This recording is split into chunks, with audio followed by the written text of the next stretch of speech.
अल्हम्दुलिल्लाहि रब्बिल मशरिक़ैन वल मग़रिबैन वस्सलातु वस्सलामु अला रसूलिना जद्दिल हसन वल हुसैन वब्निहिल गौसिल आज़मिल जिलानिल बगदादी गौसी सकलैन अम्मा बअद फ़अऊज़ु बिल्लाहि मिनश शैतानिर रजीम बिस्मिल्लाहिर रहमानिर रहीम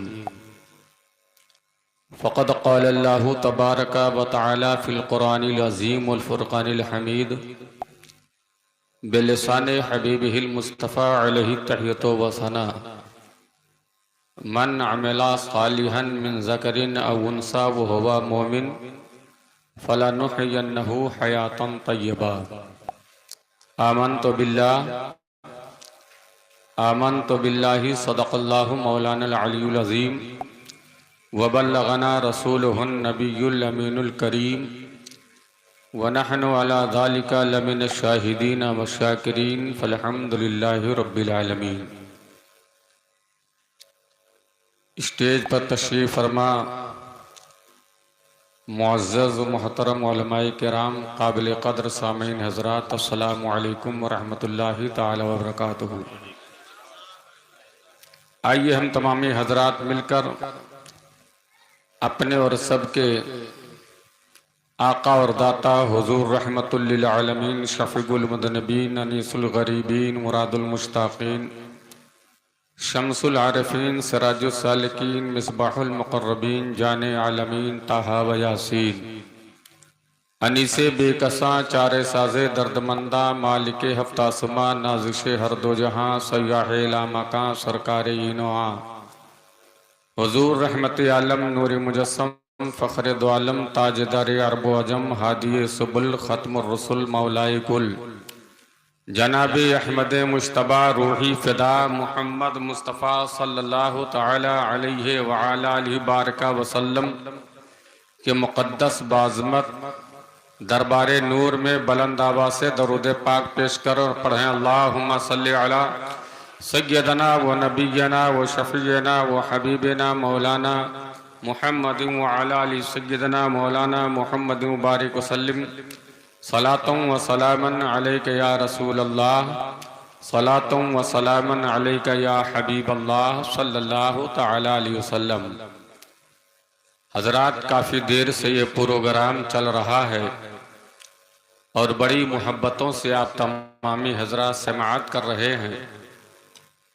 अल्लाह ताला हमारी और आपकी इस हाज़िरी को भी और इस सुनने को भी अपनी बारगाह में कबूल फरमाए और इसी को हम लोगों के गुनाहों का कफ़ारा बना दे। बुलंद आवाज़ से कहिए आमीन। आज जिस मरहूम के साले सवाब के सिलसिले में इस अज़ीमुश्शान प्रोग्राम का एहतमाम है, परवरदिगार आलम उस मरहूम मोहम्मद रज़ा को करवट करवट जन्नत नसीब फरमा और उसके तमाम सगीरा और कबीरा गुनाहों की मग़फ़रत फरमा। हम सब के घरों से जितने लोग इंतकाल कर गए हैं, सबको अपने फ़ज़ल व करम से अपने महबूब के सदक़े में जन्नत अता फरमा और जितने अभी ज़िंदा हैं उनको इज़्ज़त व अज़मत अता फरमा। कह दीजिए बुलंद आवाज़ से आमीन। देखिए, हिंदुस्तान का मायनाज़ ख़तीब और मायनाज़ शायर दोनों स्टेज पर तशरीफ़ ला चुके हैं। अब इन्हीं दोनों को सुनने के बाद जलसा इंशाअल्लाह ख़त्म हो जाएगा। दुआ खानी होगी, फातिहा खानी होगी, फिर उसके बाद हम अपने अपने घरों को वापस होंगे। सुन लो, ये मत देखो कितने बजे हैं, ये देखो हो क्या रहा है कि नहीं। घड़ी ना देखो, जलसा रोज नहीं सुनने को मिलता है, कभी कभी सुनने को मिलता है। पहले तो वैसे भी लोग करते थे 2 महीना 4 महीना साल भर में अपने अपने गांव में अपने अपने घरों पर, लेकिन अब तो किसी के मरने का इंतज़ार करते हैं या किसी शादी ब्याह का इंतज़ार करते हैं। अगर ये दोनों ना हो तो जलसा जुलूस तकरीर प्रोग्राम होता ही नहीं। हालांकि यही इस्लाह का ज़रिया बचा है। अब आपकी उम्र या हमारी उम्र मकतब में बैठ करके पढ़ने के लायक थोड़ी है। अब हमें और आपको अगर कुछ मिलेगा तो नहीं, जलसे जुलूस के जरिए से ही कुछ दीन की बातें सुनने को मिलेगा। तो ऐसा जहां हो वहां हाजिर भी हो और तवज्जो से सुने भी, और जो कुछ बयान किया जाए उस पर अमल करने की कोशिश करो। सिर्फ सुन के ही रह जाओगे तो इससे काम नहीं चलेगा। सरकार मुहद्दिस आज़म आलम रहमतुल्लाह अलैह फरमाते हैं कि नाम ही नाम है जो कुछ है हकीकत के सिवा। नाम ही नाम है जो कुछ है हकीकत के सिवा, रास्ता कोई नहीं उनकी शरीयत के सिवा। तो हमें और आपको शरीयत पर अमल करना ही पड़ेगा, तभी निजात होगी, तभी इंशाअल्लाह हमारी और आपकी मग़फ़िरत होगी। एक बार और मोहब्बत के साथ दरूद पाक पढ़ें, सल्लल्लाहु अला नबी वालिही सल्लल्लाहु अलैहि वसल्लम, सलातो व सलामन अलैका या रसूल अल्लाह सल्लल्लाहु तआला अलैहि वसल्लम। बहुत अच्छी आवाज में अपने आका की नात आप तमामी हजरात ने सुनी। अब वक्त भी नहीं कि हम लोग भी पढ़ें, लेकिन अब चूंकि मामूल है और नात पढ़ने के लिए आवाज का होना ये शर्त नहीं है, मोहब्बत रसूल होना ये शर्त। इसलिए हर किसी को अपने नबी की नात पढ़ने का हक है। माशाअल्लाह।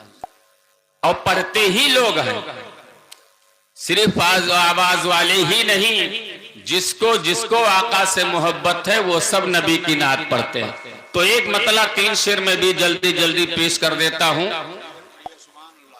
आप समात फरमाएं। हजरत हौसला दे रहे हैं, हो सकता है कि पढ़ ले जाऊं। माशाअल्लाह, शेर समात फरमाएं। यता हो फजल रब्बुल उला और क्या चाहिए, फजल रब्बुल उला और क्या चाहिए, फजल रब्बुल उला और क्या चाहिए। अरे मिल गए मुस्तफा और क्या चाहिए, मिल गए मुस्तफा और क्या चाहिए, फजल रब्बुल उला और क्या चाहिए, क्या चाहिए। मिल गए मुस्तफा और क्या चाहिए, फजल रब्बुल उला।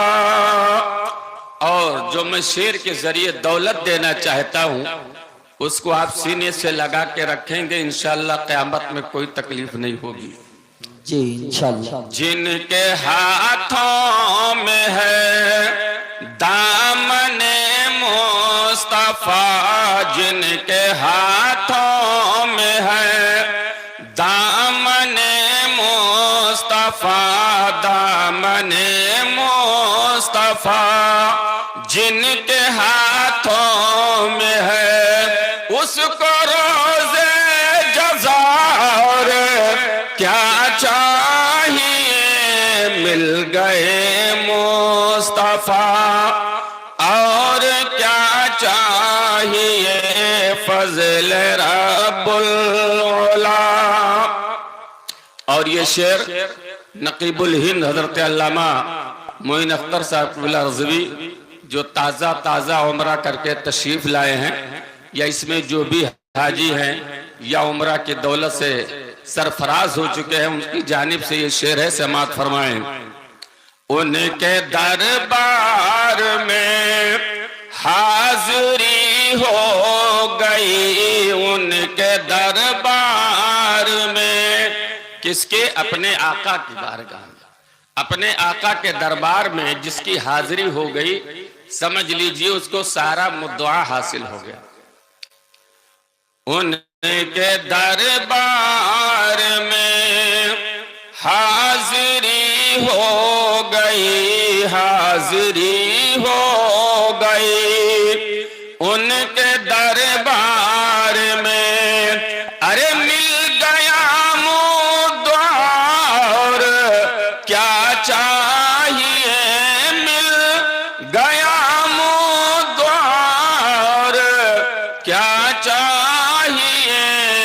फजल रब्बुल और क्या चाहिए। हासिल कलाम शेर समात फरमाए और आला हजरत सरकार के उस शेर का तर्जमा शेर ही के जरिए से समात फरमाए कि मेरे करीम से अगर कतरा किसी ने मांगा तो दरिया बहा दिए हैं, दुर्बे बहा दिए हैं। और हुजूर उस्ताद ज़मान फरमाते हैं आता है फकीरों पर उन्हें प्यार कुछ ऐसा, खुद भीख दे और खुद कहे मगते का भला। तो आप ये शेर जो हासिल कलाम है समात फरमाए।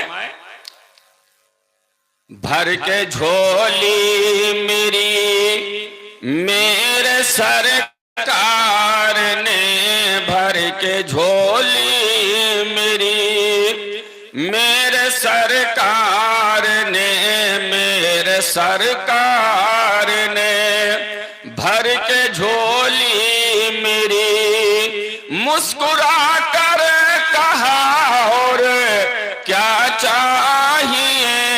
मिल गए मुस्तफा और क्या चाहिए।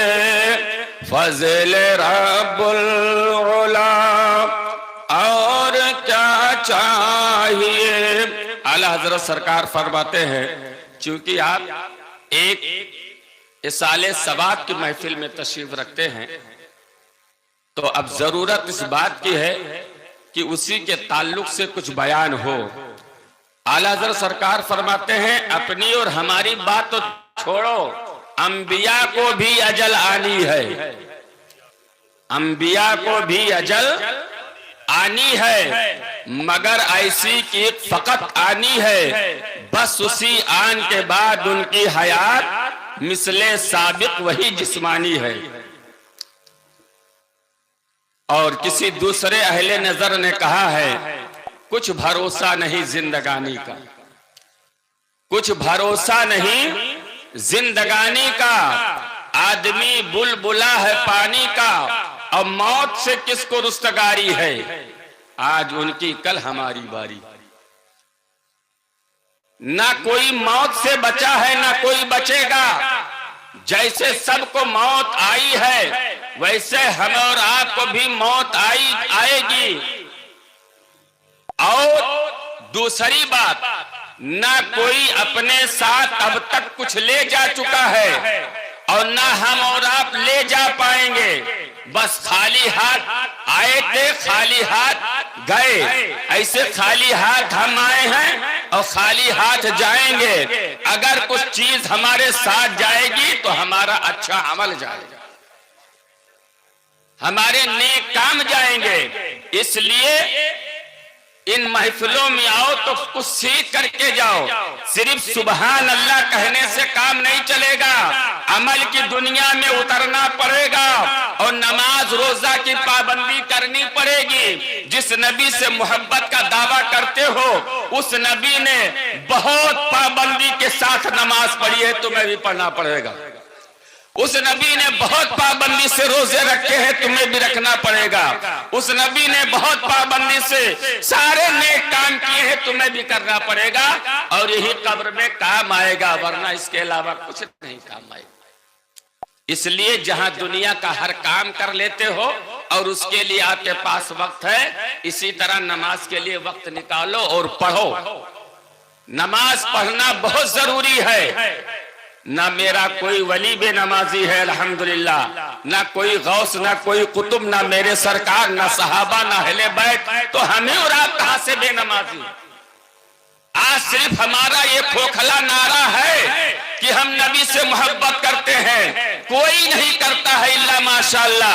हम नबी से मोहब्बत करना उसी तौर पर मानेंगे और उसी के ताल्लुक से मानेंगे जो नमाज का पाबंद होगा, जो रोजे का पाबंद होगा, जो हज्जो ज़कात का पाबंद होगा, जो माँ बाप की खिदमत करता होगा, जो बड़ों का एहतराम करता होगा, जो बड़ा छोटों पर शफकत करता होगा, वही आशिक रसूल है, वही मुहिब्बे रसूल है। वरना अगर ये सारी दौलत नहीं है तो सिर्फ ज़बानी हम मुहिब्बे रसूल हैं, हकीकत से इसका कोई ताल्लुक नहीं।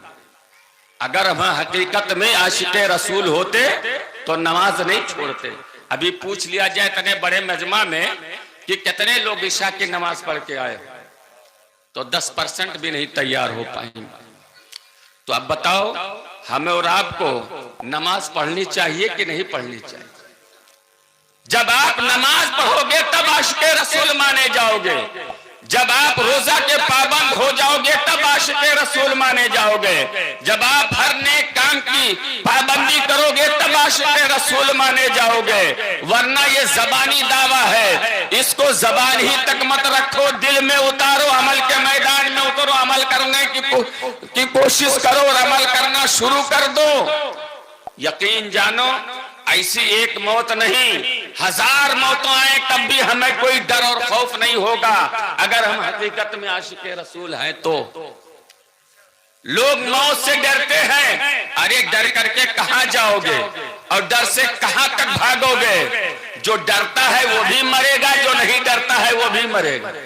मौत सबको आएगी, लेकिन मैं बताऊं फायदा उसका है जो आशिक़े रसूल है। हम मौत से डरते नहीं हैं, बल्कि हमेशा मौत को गले लगाने के लिए तैयार रहते हैं। क्यों? इसलिए कि अभी तक इतनी उम्र के हो गए हैं, रोज दुआ करते हैं, दिखा दे या इलाही वो मदीना कैसी बस्ती है जहां पर रात दिन मौला तेरी रहमत बरसती है। मगर अभी तक ये सादत हासिल नहीं हुई, ये दौलत नहीं हासिल हुई। लेकिन मौत आने पर रोज़े रसूल भी देखेंगे, जलवे हुजूर भी देखेंगे।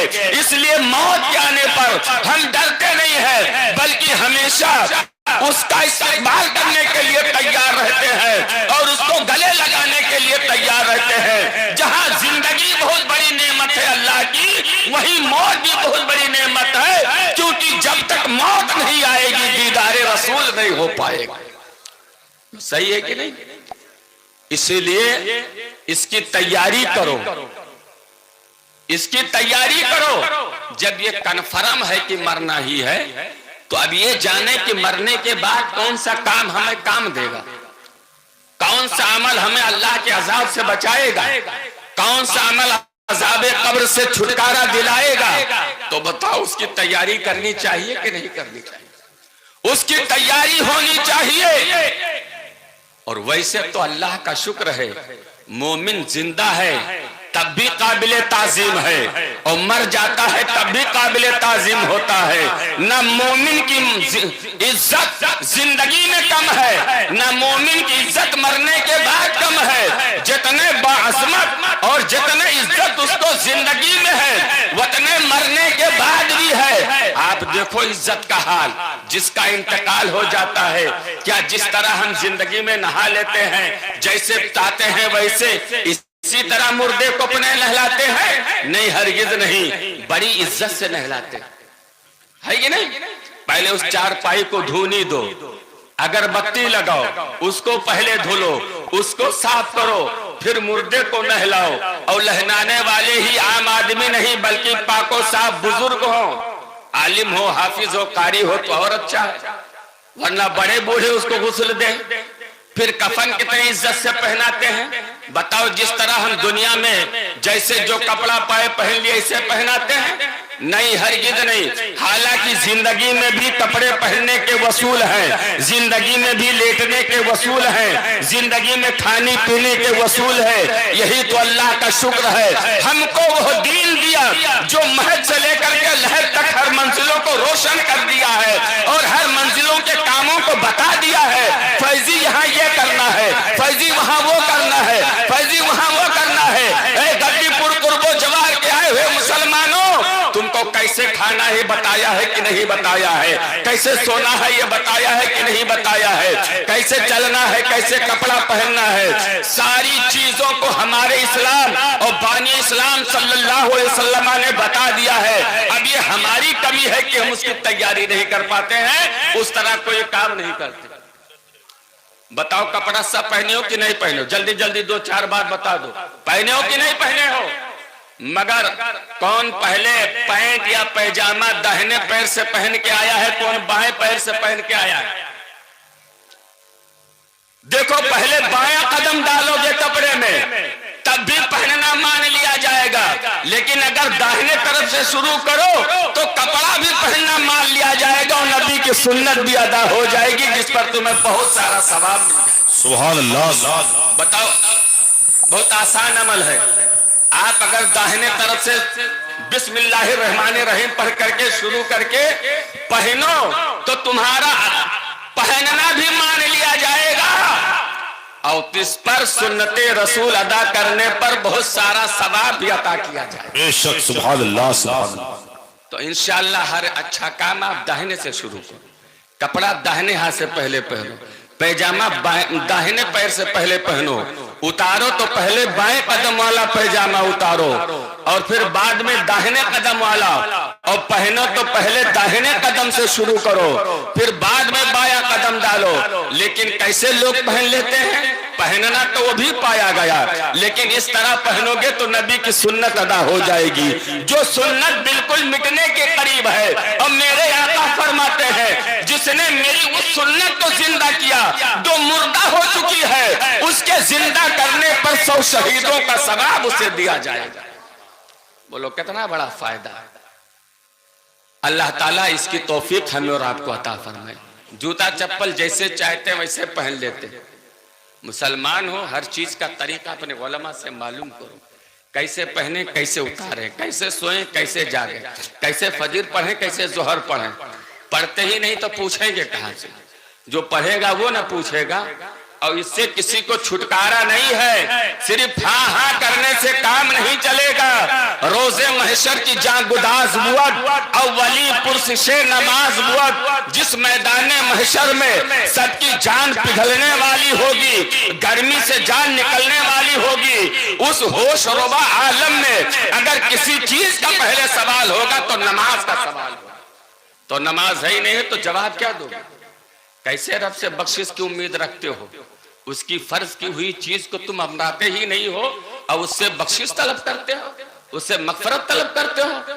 अल्लाह अरहमुर राहिमीन है, चाहे तो बड़े बड़े गुनहगारों को बख्श दे, लेकिन ऐसा लिखा हुआ नहीं है। ये तो उसकी कुदरत है, हो सकता है, लेकिन लिखा यही है कि नमाज पढ़ना पड़ेगा, रोजा रखना पड़ेगा, हज्जो ज़कात करने पड़ेंगे, माँ बाप की खिदमत करनी पड़ेगी, उलमा का एहतराम करना पड़ेगा, छोटों पे शफकत करनी पड़ेगी, तब आपको ये इज्जत हासिल होगी, तब आपको ये मकाम हासिल होगा। यहाँ रहोगे तो सब आपका एहतराम करेंगे, कब्र में जाओगे तो रहमत के फरिश्ते तुम्हारा एहतराम करेंगे।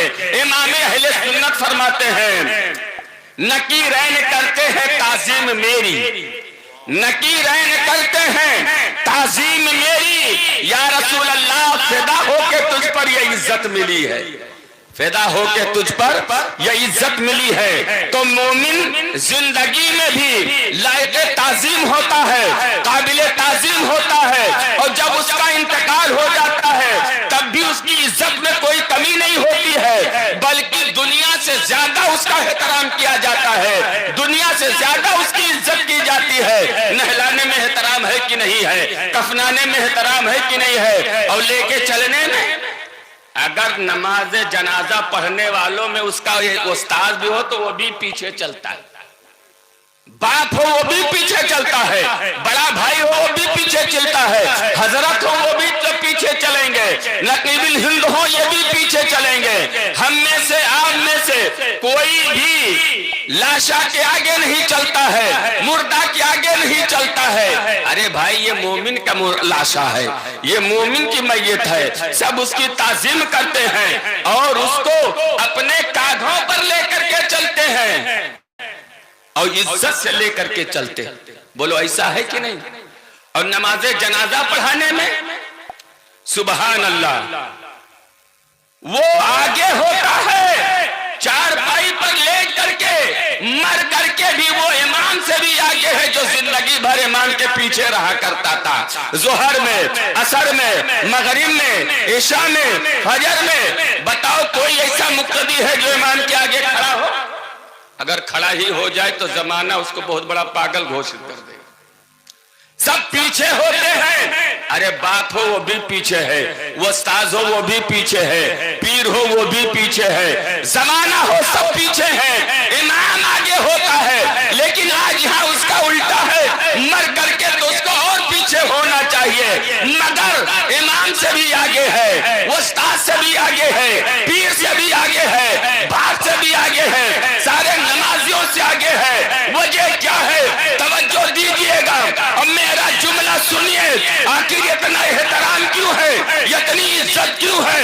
हर मकाम पर वो पेश है, हर मकाम पर वो आगे आगे है। मैं बताऊं, आज उसका मकाम सारे जिंदों से ज्यादा है, इसलिए कि वो मर करके इसी वक्त रसूलुल्लाह की जियारत करने जा रहा है और अभी सारे जिंदे उससे महरूम हैं, इसलिए उसका मकाम बढ़ा हुआ है। आज नबी की जियारत के लिए जा रहा है, आज मुस्तफा से मुलाकात के लिए जा रहा है। जिस नबी का उसने कलमा जिंदगी भर पढ़ा है, उससे मुलाकात के लिए जा रहा है।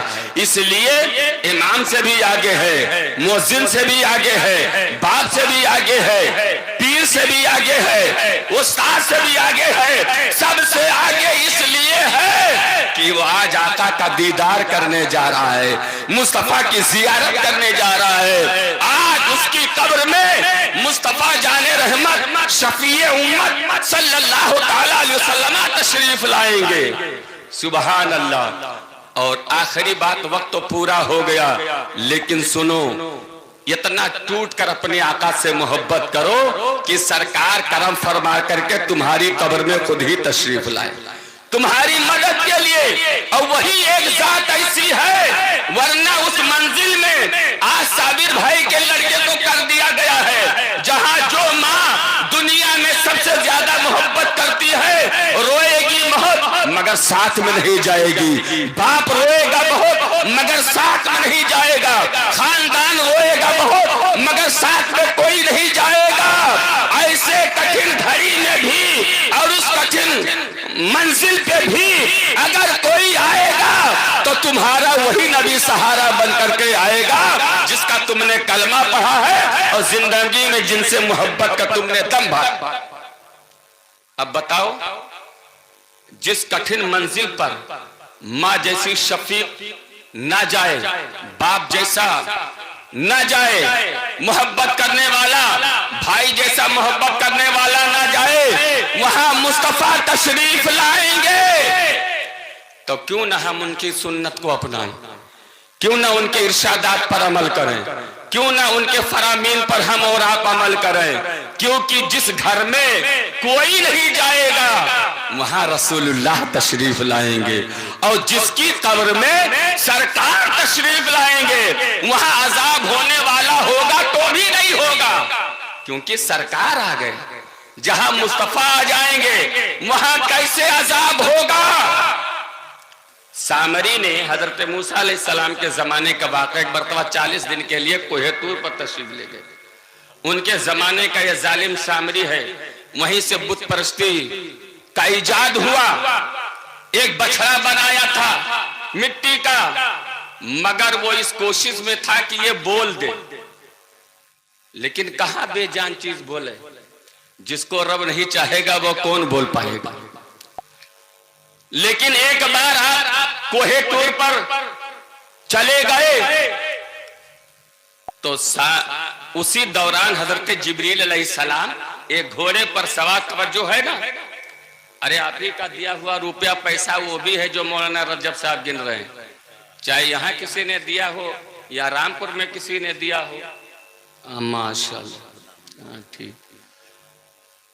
तो वहां से उसने थोड़ी सी मिट्टी उठाई, जहां हजरत जिब्रील अलैहिस्सलाम जिस घोड़े पर सवार थे उस घोड़े का खुर पड़ा हुआ, वहां से थोड़ी मिट्टी उठाई और उस बछड़े के मुंह में डाल दिया। बछड़ा बोलने लगा। अब लोगों को उसकी इबादत के लिए वो दावत देने लगा। अब लोग गुमराह होने लगे, बहुत सारे लोग गुमराह हो गए हजरत मूसा अलैहिस्सलाम के आने तक। आपने देखा कि लोग बुत परस्ती में मशगूल हो गए। सबको बुलाया, कहां से इसकी इब्तिदा हुई, कौन ऐसा किया? सामरी ने किया। सामरी को पकड़ा, कहां से तूने बछड़े को बलवा दिया? कहा हुजूर, हजरत जिब्रील अलैहिस्सलाम पहले फरिश्ते भी जैसे हम और आप चलते दिखते हैं, ऐसे वो भी चलते थे तो दिखते थे, सवार होते थे तो दिखते थे। देखा जिब्रील अलैहिस्सलाम घोड़े पर तशरीफ ला रहे हैं और जहां उनके घोड़ का टाप पड़ता है, उसके खुर पड़ते हैं, वहां सब्जा उगाता है, हरे हरी घासें उगाया करती है। मैंने समझ लिया इसमें कोई असर है, वहां से मिट्टी लिया, इसके मुंह में डाल दिया तो भी बोलना शुरू कर दिया। अब आप अंदाजा लगाओ, जिस घोड़े पर जिब्रील मेरे नबी के दरबार के दरबान है, खादिम है, उनका ये कमाल है, उनको ये मकाम हासिल है कि जिस घोड़े पर बैठ जाए वो घोड़ा जहां खुर रख दे वहां बेसब्जा के सब्जा उग जाए, बेहरियाली के हरियाली पैदा हो जाए। और जहां मुस्तफा मखदूमे कुल हो करके, मखदूमे सब हो करके, सबके आका हो करके जहां अपने कदमे का नाश को रख देंगे वहां क्यों नहीं हरियाली होगी। अगर अजाब होना होगा तो नबी के कदमों की बरकत से अल्लाह उस कब्र के अजाब को दूर फरमा देगा जहां मुस्तफा तशरीफ ले आएंगे। इमाम अहले सुन्नत, ताजदार अहले सुन्नत, मुजद्दिद दीन और मिल्लत फरमाते हैं कब्र में लहराएंगे का हश्र चश्मे नूर के, अरे जलवा फरमा होगी जब तलअत रसूलुल्लाह। तो टूट के नबी से मोहब्बत करो। दो बातें मेरी जहन नशी कर लो, एक तो अल्लाह की इबादत खूब करो और दूसरे अपने नबी से मोहब्बत खूब करो। न दुनिया में फेल रहोगे, न मरने के बाद फेल होगे। यहाँ भी कामयाब रहोगे, वहां भी कामयाब रहोगे, यहाँ भी नबी का करम हासिल होगा और वहां भी नबी की नूरी रहमत वाले चादर का साया नसीब होगा। उस्ताद ज़मान फरमाते हैं, ढूंढा ही करेगा सदरे कयामत के सिपाही, वो किसको मिले जो तेरे दामन में छुपा हो। तो वहां नूरी चादर का साया नसीब होगा, यहाँ मुस्तफा का करम नसीब होगा। वह काम करो जिससे अल्लाह की रहमत मुस्कुराए, नबी का करम मुस्कुराए और तुम्हारी दुनिया भी आबाद हो और आखिरत भी आबाद हो। और यही सब मरने के बाद काम आने वाले। यहाँ तो सब आपको सहारा दे देंगे, किसी मुसीबत में फंस जाओगे, कब्र में कौन सहारा देगा, कब्र में कौन काम आएगा। इसलिए नबी की सुन्नतों को जिंदा करो, नबी की सुन्नतों की पर अमल करो, अल्लाह की इबादत करो, अपने आका से मोहब्बत करो। इससे दुनिया भी आबाद होगी, आखिरत भी आबाद होगी। परवरदिगार आलम उस मरहूम को करवट करवट जन्नत नसीब फरमाए, उसके बाल बाल की मगफरत फरमाए और उसके वालिद, उसके घर वालों को सब्र जमील की तौफीक अता फरमाए और हर साल हर महीना कुछ न कुछ साले सवाब करने की तौफीक रफीक अता फरमाए। मनशा यही है सिलसिले कीलो काल की, होती रहे सना तेरे हुस्नो जमाल की। अब अपने हाथ